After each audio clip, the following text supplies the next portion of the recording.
Big নিউজের পক্ষ থেকে সকল দর্শককে জানাই পবিত্র ঈদের শুভেচ্ছা। ঈদ ইসলামের দ্বিতীয় বৃহত্তম উৎসব। রমজান মাস শেষ হওয়ার পর এই উৎসব পালিত হয়। ইসলাম সম্প্রদায়ের মানুষেরা এটিকে মহা জাঁকজমকের সাথে উদযাপন করে। ঈদ উল ফিতর উপলক্ষে মেদিনীপুর জেলাবাসীকে শুভেচ্ছা বার্তা বিগ নিউজ চ্যানেলের মাধ্যমে জানান মাওলানা ওবায়দুল ইসলাম, সমাজসেবী আব্দুল ওয়াহিদ অরূপ দাস, বিজেপি জেলা মুখপাত্র, মেদিনীপুর পৌরসভার পৌরপ্রধান সৌমেন খান। ঈদ উৎসবে দেশ ও বিদেশ শহরবাসী মানুষ নাভির টানে ফিরে আসেন আপনজনের কাছে, মিলিত হয় আত্মীয় স্বজনের সাথে।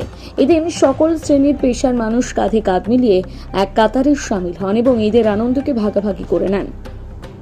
ঈদ সবার মধ্যে গড়ে তোলা সৌহার্দ্য, সম্প্রীতি, ঐক্যের বন্ধন। হিংসা হানাহানি ভুলে মানুষ সৌম্য, মৈত্রী ও সম্প্রীতির বন্ধনে আবদ্ধ হয়।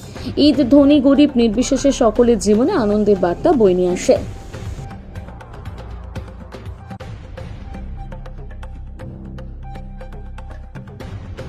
খুশির ঈদ প্রায় দোরগোড়ায় এসেই পড়ল।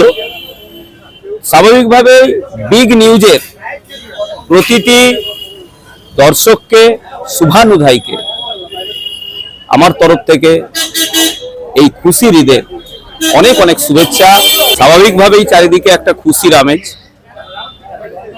যারা রোজা রেখেছেন বা যে সমস্ত ধর্মপ্রাণ মুসলিম সম্প্রদায়ের মানুষ, প্রত্যেককে এই ঈদে আমার শুভেচ্ছা জানাই। সবাই ভালো থাকুন, সুস্থ থাকুন, এই খুশিকে পূর্ণতা দিন, সবাইয়ের সাথে ভাগ করে নিন। অরূপ দাস, বিজেপি জেলা মুখপাত্র। আসসালামু আলাইকুম ওয়া রাহমাতুল্লাহি ওয়া বারাকাতুহু। আপনাদেরকে সকলকে বিগ নিউজের আমাদের তরফ থেকে সকলকে আপনাদেরকে আগামী ঈদের শুভেচ্ছা জানালাম। আপনারা সকলেই শুভেচ্ছা ঈদের উপভোগ করবেন। কি বার্তা দিবেন? আপনারা সকলে ভ্রাতৃত্ববোধ, একসঙ্গে ভালোবাসার সহিত, ঈদ হচ্ছে একটা আনন্দের দিন। ঈদের খুশি আনন্দ সকলে আগামী ঈদের শুভেচ্ছা পালন করবেন, এটাই আমাদের বলার কর্তব্য। একসঙ্গে মিলেমিশে, ঈদ মানে হচ্ছে মিলিত মহব্বতের, ঈদ মানে হচ্ছে মিলন, ঈদ মানে ভালোবাসা। সকলে একসঙ্গে মিলিত সাম্প্রতিক ভালোবাসা রেখে আমরা সকলে পালন করবো ঈদের আগামী শুভেচ্ছা। আপনাদেরকে বিগ নিউজের তরফ থেকে আমাদের ঈদের শুভেচ্ছা জানালাম। আমার নাম ওবায়দুল ইসলাম, আমি গম্ভীরা মসজিদের পেশ ইমাম। মেদিনীপুর শহরে বিগ নিউজ যেভাবে এই সমস্ত পুরো প্রোগ্রামকে যেভাবে দর্শকদের কাছে পৌঁছে যায়, বিগ নিউজের প্রত্যেকটি সদস্যকে, প্রত্যেকটি আমার রিপোর্টার ভাইদেরকে আমি আগাম প্রীতি ও শুভেচ্ছা ঈদের জন্য জানাই। ইনশাআল্লাহ আগামী 31 তারিখে, এখন অব্দি যতটুকু আমরা জানি যে আমাদের এই রমজান মাস শেষ হয়ে খুশির ঈদ আমরা ইনশাআল্লাহ পালন করব, ঈদের নামাজ পড়ব। তো বিভিন্ন মেদিনীপুর শহরের সকল মাইনরিটি এলাকায় যে একটা উৎসাহ উদ্দীপনা লক্ষ্য করা যাচ্ছে। আমরা খুব খুশি যে আমরা সকল জাতি ধর্ম বর্ণ নির্বিশেষে এই মেদিনীপুর শহরের ঐতিহ্যকে বজায় রেখে আমরা এই খুশির ঈদ পালন করতে চলেছি।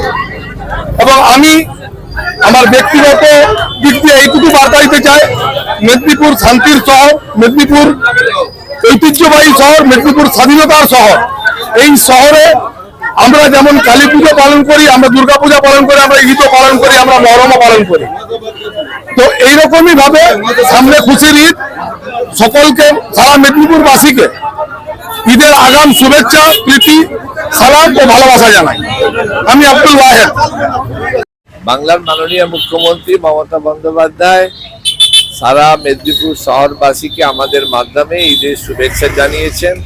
এক মাস ধরে যে মুসলিম সম্প্রদায়ের মানুষরা যে রোজা রেখেছেন তার ঈদের সমাপ্তি হবে এবং ঈদের শুভেচ্ছা জানিয়েছেন আমাদের মাধ্যমে মেদিনীপুর শহরের সমস্ত মুসলিম সম্প্রদায়ের মানুষকে এবং সকলকে। সব ধর্মে আমাদের মাননীয় মুখ্যমন্ত্রী তো বলেছেন ধর্ম যার যার উৎসব সবার, সেই ঈদের শুভেচ্ছা উনি সবাইকে জানিয়েছেন আমাদের মাধ্যমে।